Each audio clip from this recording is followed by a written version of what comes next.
Muita paz a todos. Para a nossa reflexão nessa palestra, nós voltamos ao texto intitulado Missão dos Espíritas, que está inserido no capítulo 20 do Evangelho segundo o Espiritismo, que é o capítulo intitulado Os Trabalhadores da Última Hora.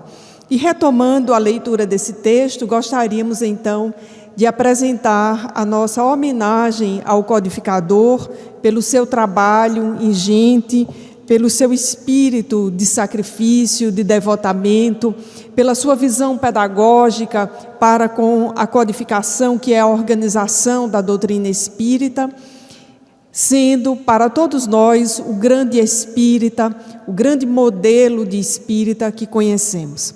Todos aguardamos com muita ansiedade agora, para esse período de abril, maio, o lançamento nacional do filme Allan Kardec, inspirado na biografia escrita pelo jornalista Marcel Souto Maior sobre o codificador. Então, voltar a esse texto, que não é propriamente um texto de Kardec, na verdade é um texto do Espírito Erasto, muito nos estimula a pensar Allan Kardec, o codificador.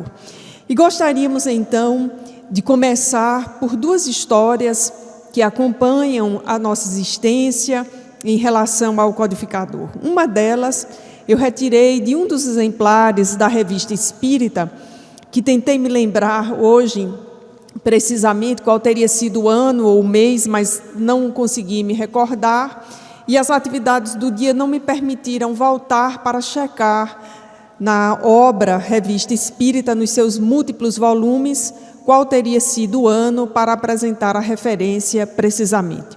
Mas a história eu retirei de uma das revistas em que Kardec comenta a sua correspondência intensa, ali naquele início do Espiritismo, os primeiros anos, logo após a publicação desta obra, em 1857, e o trabalho extraordinário de troca de correspondência que foi iniciado com espíritas em toda a França, em muitos lugares da Europa e na América. Imaginemos o trabalho daquele período, nós que estamos acostumados às comunicações rápidas das redes sociais, nós que vivemos a transição das comunicações impressas para o e-mail, que quase está ficando apenas com uso formal no campo do trabalho. Imaginemos, não é, o tempo de Kardec escrevendo com uma caneta tinteiro, as correspondências sendo levadas de um lugar para outro, de trem, atravessando as cidades da Europa, chegando a muitos lugares através dos serviços de postagens que se utilizavam de cavalos para entregar as correspondências. Outro tempo, de fato, e talvez pudéssemos aqui chamar de tempos heróicos. Mas as publicações, os impressos, chegavam a diferentes lugares. E numa das correspondências, Allan Kardec anota um fato singular que marcou muito a minha emoção, que era a correspondência de um jovem casal que havia tido acesso, no ano de lançamento, do livro O Evangelho segundo o Espiritismo.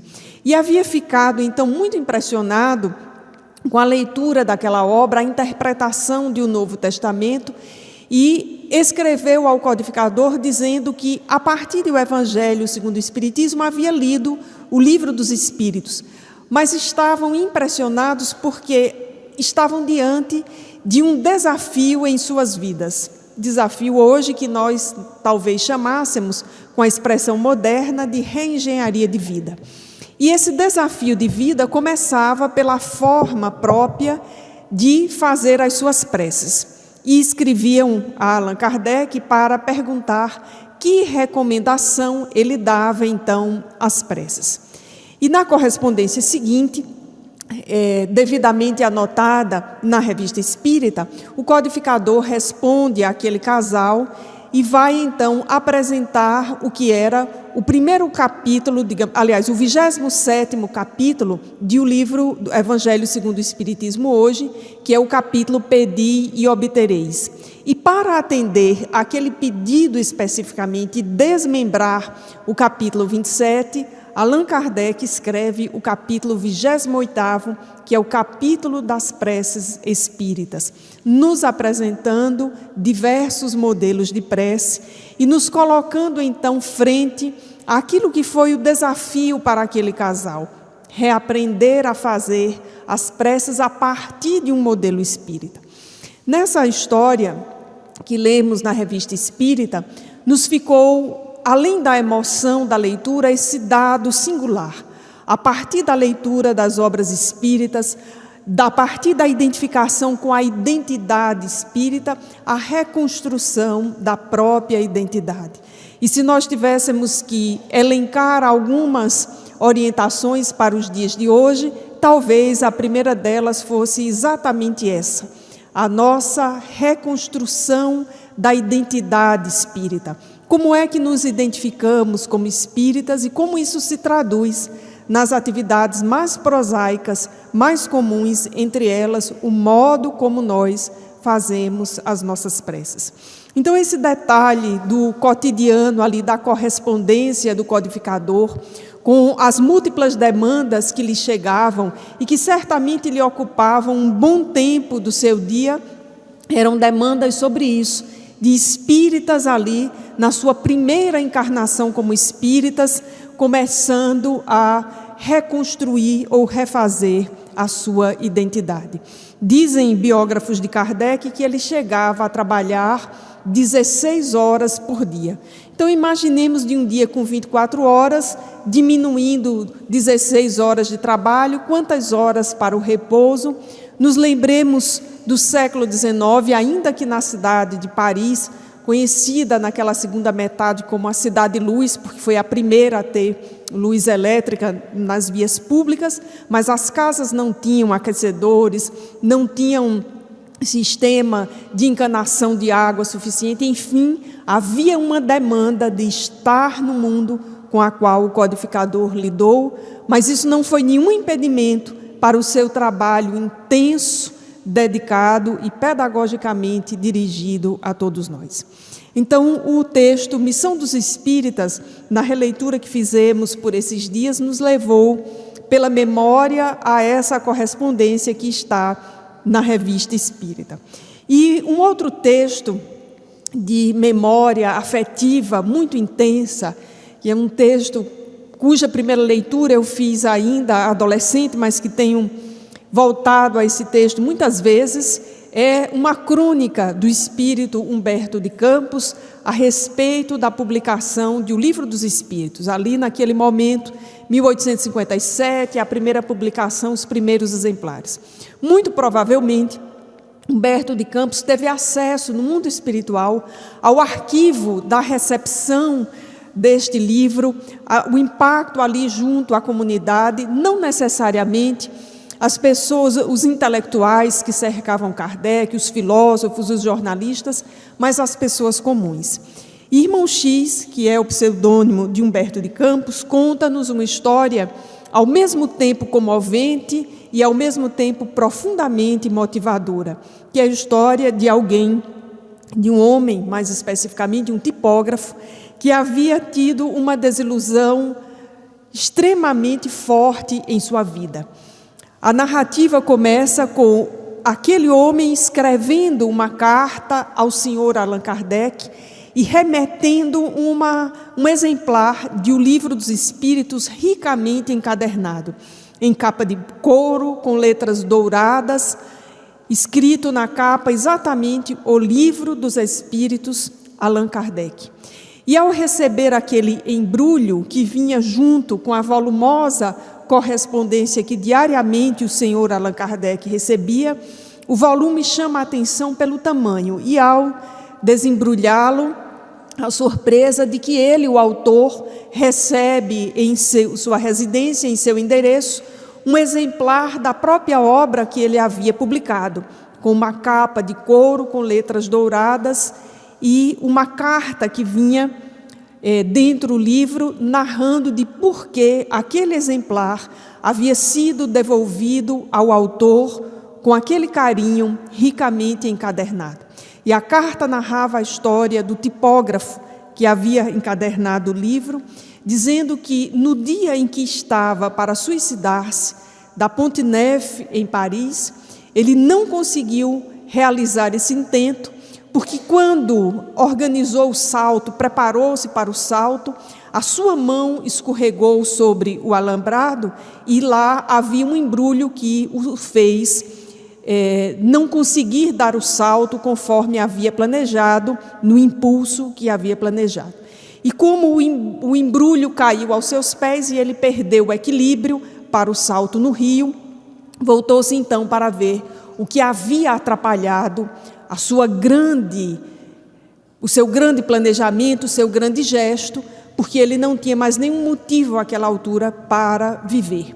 Ele havia se casado de uma forma muito apaixonada com uma namorada de infância, e quando o casamento havia se consolidado, eles, que eram pessoas simples de Paris, ele um tipógrafo, ela uma dona de casa, vivendo os limites, mas a felicidade daquela existência, a jovem esposa, foi acometida por uma tuberculose que rapidamente ceifou a sua vida. E aquele marido viu-se tão desolado, tão incapaz de ter impedido o desencarne da esposa, que na sequência ele, que era um exímio tipógrafo, entregou-se ao alcoolismo, começou a faltar no trabalho, enfim, começou num processo que o levaria fatalmente ao que era muito comum em Paris, que era suicidar-se na chamada Ponte Nove sobre o rio Sena, a chamada Ponte dos Amores, muito decantada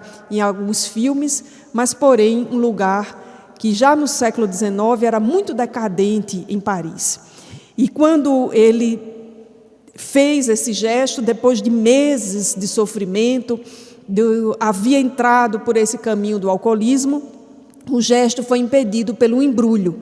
E tentando ver que embrulho era aquele que havia atrapalhado, foi um pouco mais para onde havia luz e encontrou um exemplar molhado, em cuja capa rasgada podia-se ler com alguma dificuldade a expressão Livro dos Espíritos.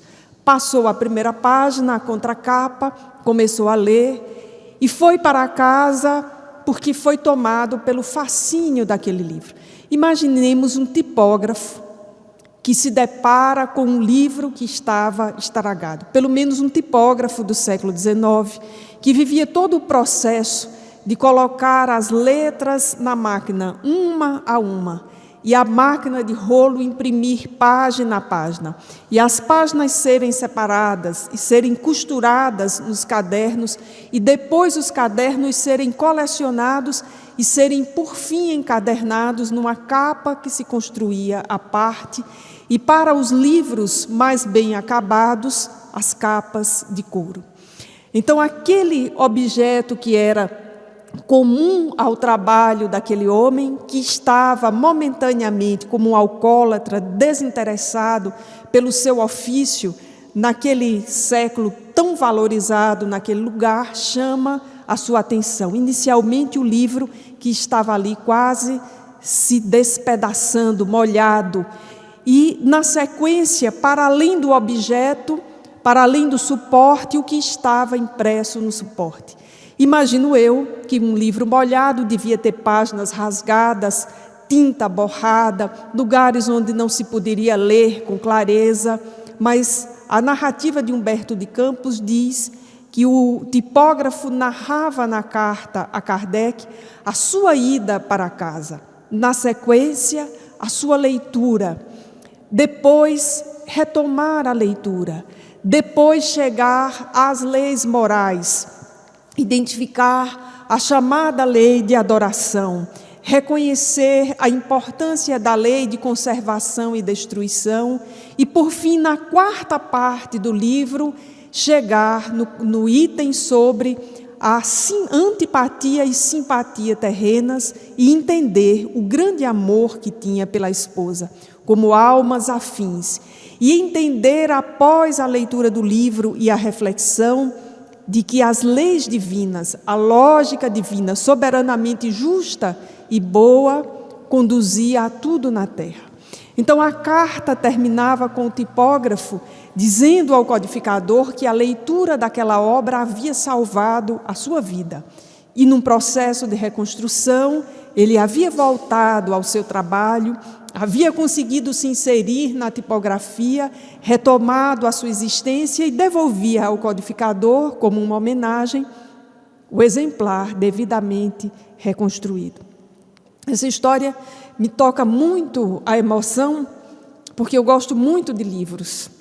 E imaginar esse detalhe, esse cuidado, né, de alguém que levou a Allan Kardec, devolveu esse exemplar, imaginar o que pode ter sido a emoção do codificador, vendo na prática mais um exemplo, não do objeto restaurado, mas da força do Espiritismo. Porque aquele homem não estava ali entre os habituais frequentadores da Sociedade Parisiense de Estudos Espíritas. Não era alguém com quem Kardec tratasse diariamente, mas era, como muitos somos, os anônimos, e que diante da grandeza do Espiritismo, nós conseguimos entender a lógica das leis divinas e conseguimos entender que aqui estamos num processo reencarnatório, avançando naquilo que o Espiritismo nos chama de a lei de evolução. Essas duas histórias, então, me chamam muito a atenção, me falam muito a minha emoção. Para elas, eu já tenho voltado em muitas circunstâncias da minha vida e elas me trouxeram de volta exatamente ao texto Missão dos Espíritas, que, como dissemos, está no capítulo 20 do Evangelho segundo o Espiritismo, e é o item 4. Este capítulo, curiosamente, é o capítulo em que Kardec não faz comentários sobre o texto inicial, que é o texto da parábola dos trabalhadores da última hora. A composição do capítulo é todo de instrução dos espíritos. E esta é uma instrução do espírito Erasto. E nós vamos destacar deste texto algumas coisas que nos parecem muito importantes para os dias de hoje, para refletirmos sobre a nossa identidade como espíritas, para refletirmos sobre a nossa vinculação com a casa espírita, com o nosso próprio processo de reconstrução de identidade. Então, o espírito Erasto, ele começa o texto num tom que nós poderíamos chamar aqui de exaltação ou de estímulo, né, para este momento, despertando a nossa atenção. Quando ele diz assim: não escutais já o ruído da tempestade que há de arrebatar o velho mundo e abismar no nada o conjunto das iniquidades terrenas? Esse é o primeiro período do texto do Espírito Erasto, nos chamando a atenção para a observação do que ocorre em torno de nós. E aqui ele já destacava claramente o processo de transição, quando diz o ruído da tempestade que há de arrebatar o velho mundo, ou seja, uma figura aqui de linguagem, um simbolismo para demonstrar que aquelas estruturas que estavam postas desde muito tempo, o maniqueísmo, a dominação pelo poder, pela força, tudo isso começava a ter os seus dias contados, porque um novo momento estava chegando. Na sequência, esse espírito vai, de forma insistente, digamos assim, nos lembrar qual é a grande missão dos espíritas. E essa missão nós poderíamos aqui resumi-la em 2 pontos. A primeira delas é a divulgação. Em muitas passagens desse texto, o Espírito vai dizer: ide e pregai, lembrando-nos a necessidade de nós que nos tornamos espíritas, assim como aquele casal da carta que está publicada na Revista Espírita, assim como aquele tipógrafo a quem irmão X tem acesso aos arquivos no mundo espiritual, inicia um processo de divulgação do Espiritismo e, evidentemente, nós entendemos que esse processo de divulgação, ele não diz respeito só a colocarmos o Espiritismo na rua, na praça, na mídia, nos veículos de divulgação. Mas essa divulgação, muito prestigiada por Allan Kardec, diga-se de passagem, é interessantíssimo observar no livro Obras Póstumas, um capítulo chamado Projeto 1868. É um projeto em que Allan Kardec escreve o que o movimento espírita deveria fazer. Então, ele aponta 4 sugestões, 3 das quais muito interessantes. Ele diz: é preciso haver um órgão central a que os grupos espíritas se remetam e se correspondam, ou seja, a necessidade de integração, trabalho em rede. Na sequência, ele diz: é preciso ter um lar para os idosos. Kardec tinha uma preocupação muito grande com os espíritas que ficariam idosos e que não teriam quem lhes cuidasse e que não fossem um peso para a sociedade, não é para a família, para a sociedade. E Kardec destaca isso muito claramente. E o outro item que muito nos chama a atenção é quando ele denomina a publicidade do Espiritismo. E ele diz: é necessário colocar o Espiritismo na redação dos jornais, ou seja, era um meio de comunicação que existia. E ele vai dizer: é preciso falar com clareza a todas as gentes e, se necessário for, contar para isso com profissionais remunerados para que a obra seja bem feita. Então, o projeto 1868, ele é interessante porque Kardec destaca esse aspecto da divulgação que hoje utilizamos tão bem todos os meios da mídia, todas as redes sociais. Mas, evidentemente, esse projeto de divulgação do Espiritismo, ele só tem fôlego e ele só se assenta pelas biografias que estão associadas à publicidade do Espiritismo. Não fosse a biografia de Allan Kardec, não fosse o seu trabalho, a sua vida de dedicação, não fosse a correção dos seus atos, toda a publicação que ele fez, dos livros, da Revista Espírita, a intensa correspondência, isso não teria se sustentado. Se Chico Xavier não tivesse uma vida ilibada, não só não teria psicografado os cerca de 500 livros que psicografou, como não teria emprestado a esses livros a força moral que tem emprestado ao longo de sucessivas gerações. Porque o mais importante na obra de Chico Xavier, assim como na obra de Divaldo, na obra de Raul Teixeira, que vimos aqui em nossa casa semana passada, é a força moral, a vivência, a biografia que emprestam aos livros que psicografam ou que escrevem, transformando então a publicidade do Espiritismo numa obra viva.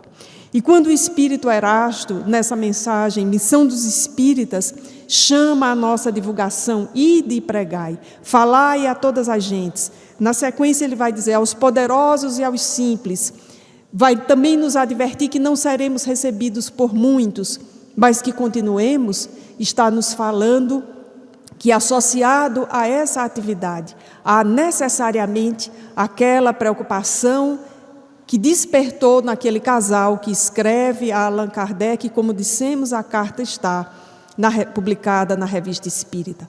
Como reorganizar a minha identidade, a minha vida à luz do Espiritismo, se é esta a doutrina que me fala a inteligência, a racionalidade. E o outro ponto que o Espírito Erasto, de forma muito sensível e inteligente, coloca para nós, é exatamente o aspecto da vivência. No final do texto, e nós vamos ler aqui esse item, Erasto faz o que se chama de uma pergunta retórica no meio do texto, e coloca a seguinte pergunta: se entre os chamados para o Espiritismo muitos se transviarem, por quais sinais podemos reconhecer aqueles que se acham no bom caminho? Essa é uma pergunta muito interessante, né? Que serve para muitos contextos e serve como uma luva para o movimento espírita. Se entre todos os que aqui estamos, entre aqueles todos que se dizem espíritas no Brasil e no mundo, se transviarem alguns, por que sinais reconheceremos os que de fato são espíritas? E a resposta do Espírito Erasto: reconhecê-los-eis pelos princípios da verdadeira caridade que ensinarão e praticarão. Reconhecê-lo-eis pelo número de aflitos a quem levem consolo. Reconhecê-lo-eis pelo amor ao próximo, pela sua abnegação, pelo seu desinteresse pessoal. Reconhecê-lo-eis finalmente pelo triunfo de seus princípios porque Deus quer o triunfo de sua lei. Os que seguem essa lei, esses são os escolhidos, e eles lhes dará a vitória, mas eles destruirá aqueles que falseiam o espírito dessa lei e fazem dela degrau para comentar e para apresentar a sua vaidade e a sua ambição. Se nós voltarmos aqui ao início dessa resposta, nós encontramos um roteiro para a nossa existência, um programa de vida. Os espíritas são aqueles que praticam a caridade e que em todas as circunstâncias deveremos buscar o ensejo de vivê-la como uma relação de aproximação com o próximo. Na sequência, esse projeto de vida envolve a abnegação, o desinteresse pessoal e o esforço por aquilo que Allan Kardec, no capítulo 17, no item Os Bons Espíritas, define como verdadeiro espírita: o esforço para a transformação moral e para domar as más inclinações. O que não faz de nós os superespíritas. Essa semana eu li um trecho da obra de César Saide, comentando uma carta de Ivone Pereira, que me tocou profundamente o coração e tem me feito refletir. No livro Cartas de Ivone para Divaldo, organizadas por César Saide, nós encontramos um conjunto de cartas de Dona Ivone para Divaldo, comentando as várias fases de sua vida. São cartas que atravessam décadas. E em muitas delas nós vamos encontrar Dona Ivone falando de suas dificuldades como espíritas. Há dificuldades numa quadra relativas à doença. Numa delas ela sinaliza uma cirurgia de vesícula, numa outra uma perna que precisou ser engessada. Há, noutras cartas e em muitas delas, a listagem das suas dificuldades emocionais, e numa delas algo que me chamou muito a atenção. Dona Ivone, já se considerando uma mulher idosa, por volta dos 65 anos, não sabia ela que viveria até o alvorecer dos 80, ela se sente muito, num dado momento, muito desmotivada, e diz que aquilo afetou o seu emocional a ponto de caracterizar uma crise de neurastenia, como ela escreve. E diz para Divaldo que achava que estava na hora de morrer, porque já não era uma médium tão procurada pelos espíritos. Os espíritos, a grande parte da obra dela havia sido feita e ela estava, digamos assim, numa entre-safra. E narra então a sua dificuldade. E eu li aquela carta e, na sequência, o comentário de César Saide me chamou muita atenção quando ele destaca ali um espírita fazendo a sua transformação moral. Porque Dona Ivone é uma espírita, digamos, de primeira hora, com seríssimo comprometimento doutrinário. Ao longo de todas as cartas nesse livro, nós vamos ver a narrativa que ela faz para se manter fiel aos princípios da doutrina, manter as casas espíritas às quais ela se vinculou, em Minas Gerais e no Rio de Janeiro, muito ali voltadas para a codificação, mas ela tinha um desafio pessoal, que era o desafio de vencer o desânimo. E César Saide diz isso muito bem, porque todos sabemos, pela obra de Dona Ivone, que ela vinha de sequências reencarnatórias como suicida. Então, o principal desafio para um suicida é o desafio de vencer a inspiração íntima para a desistência. E ela se apresentava ali como um espírita num processo de transformação moral.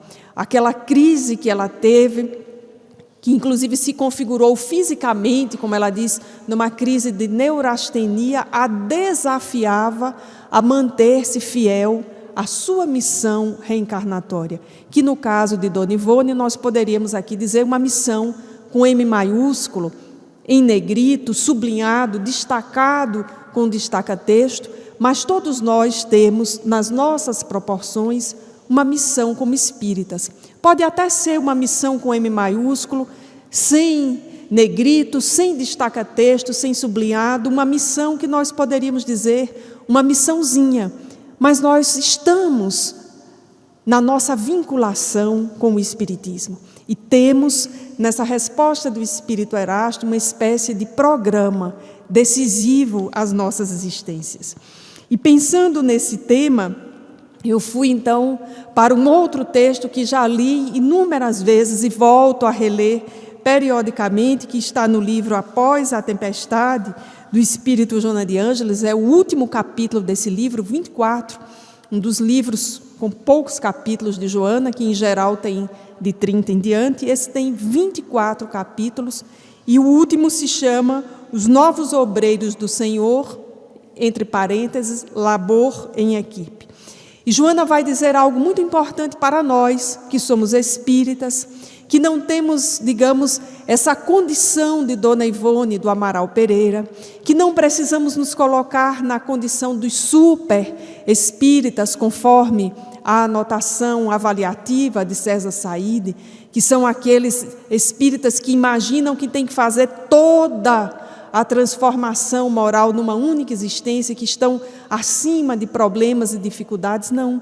Mesmo Dona Ivone, mesmo Francisco Cândido Xavier, como espíritas e espíritos muito iluminados, passaram por muitas dificuldades, mas nunca desistiram das suas missões. Um outro livro belíssimo a esse respeito é Testemunhos de Chico Xavier, que é uma coleção de cartas também de Chico para o então presidente da Federação Espírita Brasileira, Vantuil de Freitas, cartas essas colecionadas e comentadas por Sueli Caldas Schubert. Voltando então ao texto de Joana, Labor em Equipe, Joana vai nos dizer algo muito importante, que pelo menos a mim toca muito a emoção, que é o fato de que quando aventou-se na espiritualidade, que chegaria a hora do codificador vir à Terra, nós nos inscrevemos para estar na Terra nesse período. Aí esse nós de Joana de Ângeles não é aquilo que nós aprendemos na escola, plural de modéstia. Somos todos nós, a quem o Espiritismo fala a nossa sensibilidade. Vejamos que gravíssima responsabilidade Joana desvela à nossa consciência. Nós que viemos juntos, que conhecemos o cristianismo, que atravessamos as várias faces e fases do cristianismo em outras vinculações religiosas, quando soubemos que no mundo espiritual se organizava a vinda do codificador à Terra, nós nos inscrevemos para estar junto ao codificador. E usando aqui da própria metodologia de Kardec, Universalidade do Ensino dos Espíritas, nós achamos no livro Ceareiros de Volta uma mensagem do espírito Carlos Lomba, intitulada Espíritas pela Segunda Vez, uma mensagem do ano de 1950, quando o Livro dos Espíritos estava completando aproximadamente 100 anos. Em 57, faria 100 anos. E lá, naquele livro, naquela mensagem especificamente, Carlos Lomba diz que já estavam reencarnados na Terra espíritas pela segunda vez. Então, um conjunto de nós outros, de amigos, que estávamos voltando à Terra naquele momento, pela segunda vez como espíritas, porque já havíamos estado na primeira geração que veio ali junto com o codificador. Então já tínhamos vivido aquele momento ali, o final do século XIX, o começo do século XX, já tínhamos desencarnado e muitos, alguns de nós, já estavam voltando. E Joana de Ângeles, nessa mensagem, cujo prefácio do livro é do ano de 1974, vai apresentar o que seria, diríamos, um conjunto que, acrescido ou anexado àquela lista do Espírito Erasto, se constituiriam em tarefas da nossa pequena missão. E é uma lista relativamente extensa, de 11 itens, dos quais nós vamos destacar alguns desse texto. O primeiro deles, Joana de Ângeles diz: devidamente arregimentados, iniciemos o labor partindo do lar, que deverá permanecer sobre as bases sólidas de amor. Então, quando imaginamos que a tarefa dos espíritas é na rua, nos esquecemos que antes que essa tarefa se faça fora, ela precisa se consolidar no lar, na família que viemos, porque constitui o nosso projeto reencarnatório, nossa principal missão. O que não significa usar a família de forma egoística para não desenvolvermos a nossa vinculação com o Espiritismo, porque por vezes, ardilosamente, nós fazemos isso. Nós conseguimos colocar alguns compromissos que poderiam ser em família, compartilhados, delegados, ressignificados, e usamos esses compromissos para adiar a nossa vinculação com o Espiritismo, numa tentativa de dizer a causa nobre, a família. Mas precisamos pensar muito bem, porque não será nos colocando como escravos de uma situação que precisa ser revisada, nem também dando as costas à experiência familiar, porque nos faltará, evidentemente, aquele amparo biográfico, aquele amparo familiar, que haverá de emprestar a qualquer atividade que nós façamos na divulgação ou na atividade mais anônima e mais discreta da casa espírita, o peso, exatamente, o selo da vivência familiar. Mais adiante, e hoje foi que me dei conta, embora tenha lido esse texto muitas vezes e há marcas de várias leituras aqui, um detalhe que Joana de Ângeles coloca e que na hora que li imediatamente me reportei ao livro Tormentos da Obsessão. Num dos itens, dentre os 11, ela diz: vinculados e adhesos ao trabalho nos grupos de ação, casas e entidades veneráveis auxiliemos, verdadeiramente ligados à causa, ao Cristo e a Kardec. Confesso aos amigos que em anos de leitura espírita, em anos de leitura deste texto, esta sutileza só hoje à tarde despertou-se aos meus olhos. Vejamos que, conforme Kardec tinha dito lá no projeto 1868, a necessidade de uma instituição central em relação à qual os grupos espíritas se correspondessem, e que destacamos antes como essa necessidade de integração de trabalho em rede.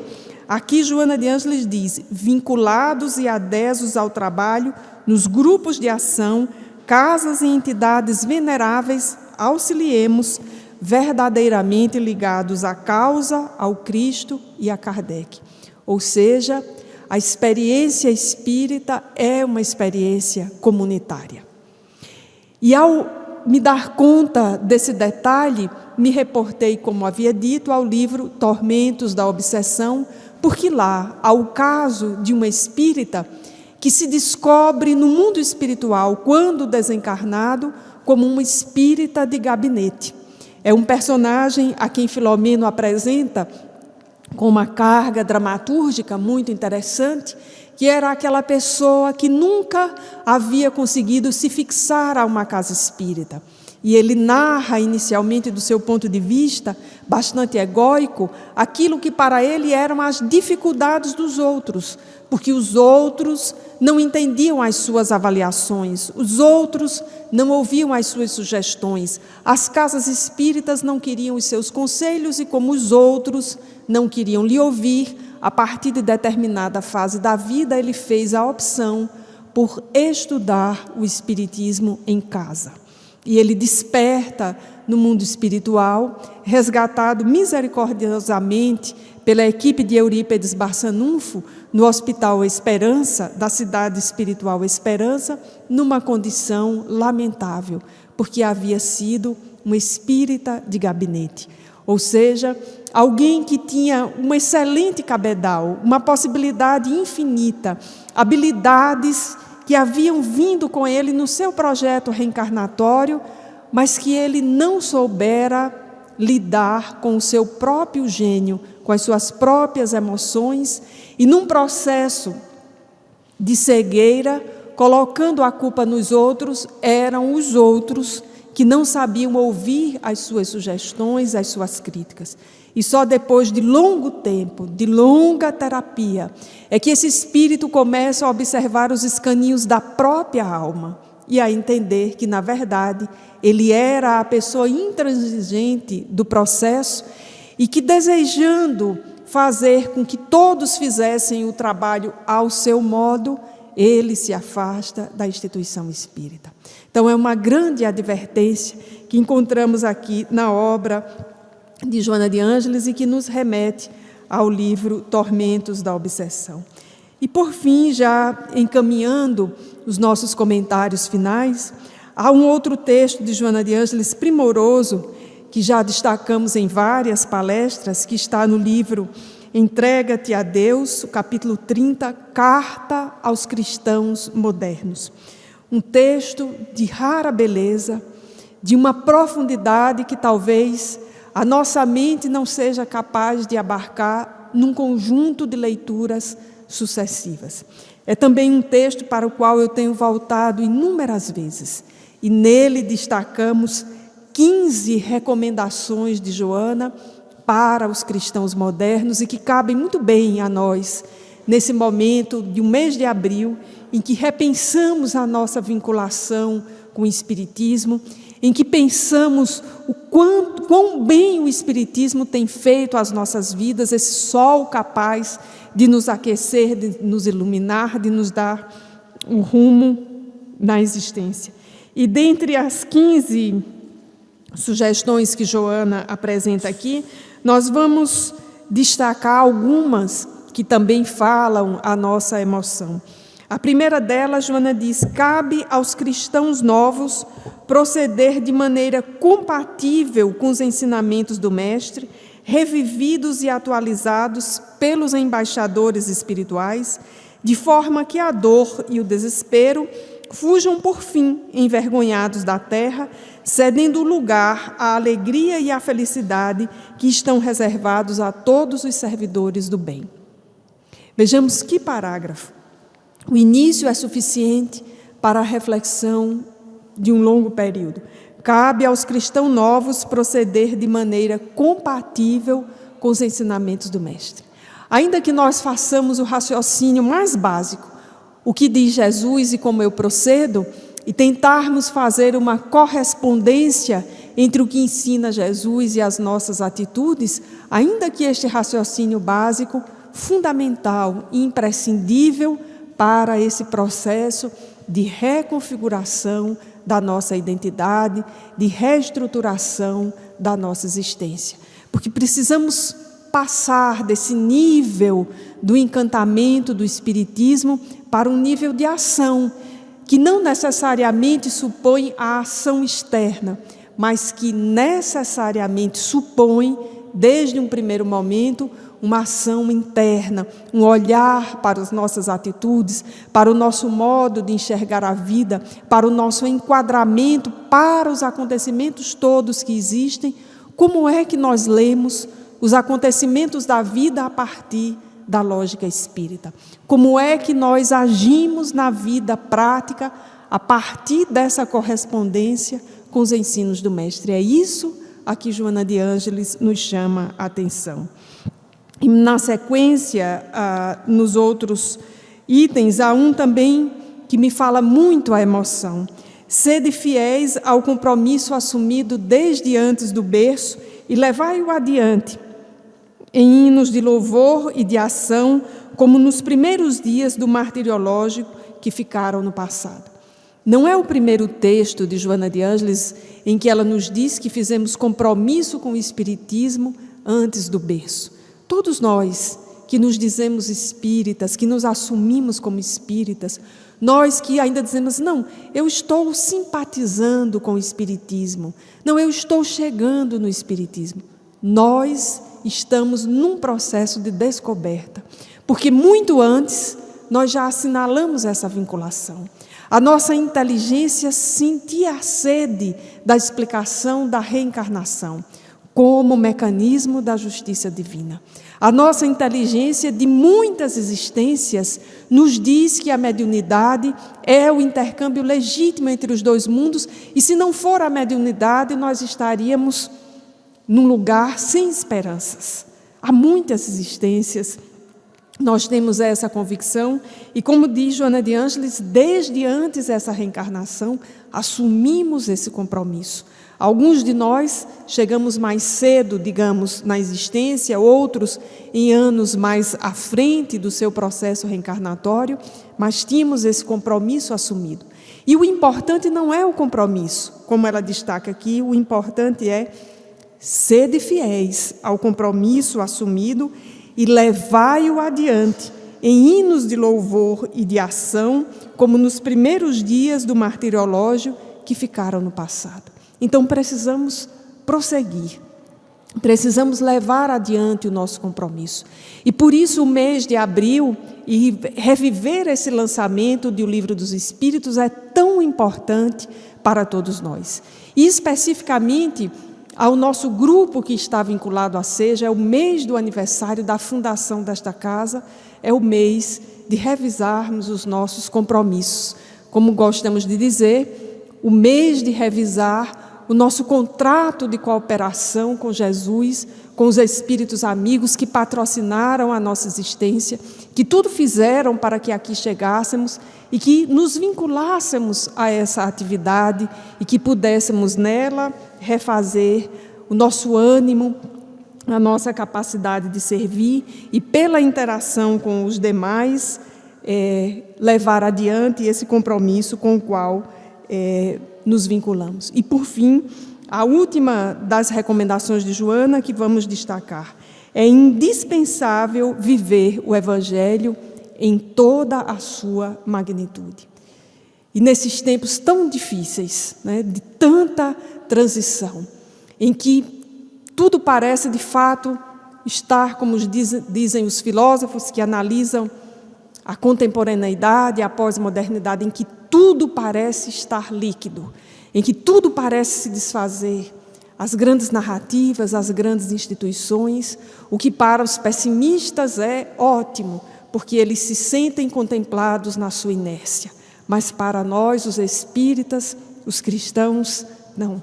Como diz Joana de Ângeles, esse é o momento de vivermos o Evangelho em toda a sua magnitude.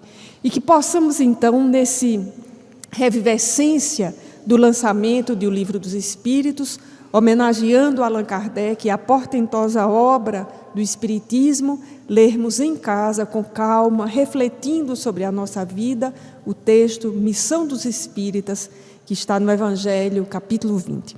Muita paz a todos.